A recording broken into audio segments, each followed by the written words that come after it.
Think about the last time you saw a bright orange sunset or the deep red of a leather dye. Often, those colors don't come from nature, but from a very specific chemical handshake known as a coupling reaction.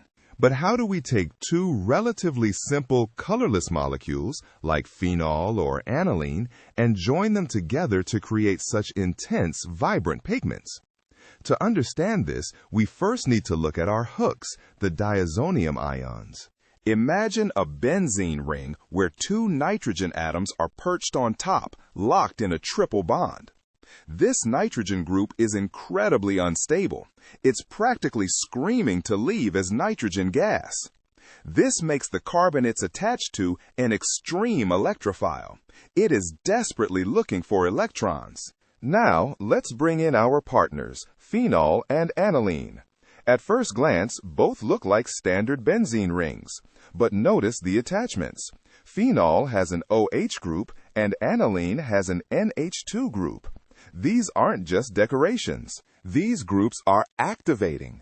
They pump electron density into the ring, specifically at the ortho and para positions. Let's visualize the dance. Watch what happens when we place a diazonium ion near a phenol molecule in a slightly basic solution. The basic environment pulls a proton off the phenol, turning it into a phenoxide ion. Notice how this makes the ring even more electron-rich. The diazonium ion, our hungry electrophile, approaches the para position of the phenol. As they collide, the triple bond between the nitrogens breaks.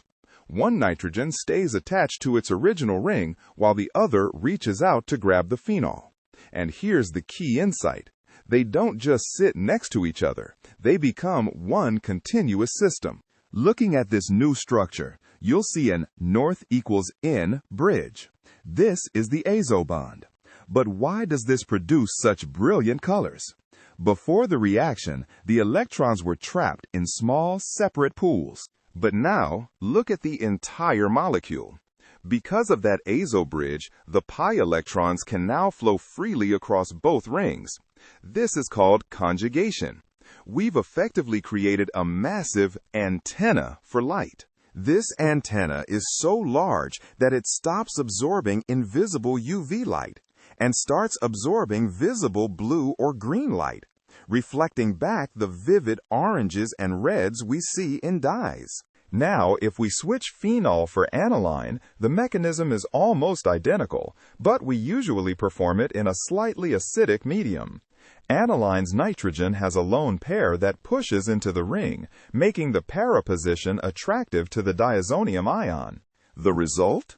Instead of an orange dye, we often get a vibrant yellow. It's a perfect chemical marriage. One molecule provides the pull, the other provides the push, and the resulting bridge allows electrons to dance across the entire structure. So, the next time you see a synthetic dye, remember that its color isn't just a surface property. It's the visual evidence of two rings that found a way to share their electrons, transforming a simple chemical bond into a masterpiece of light.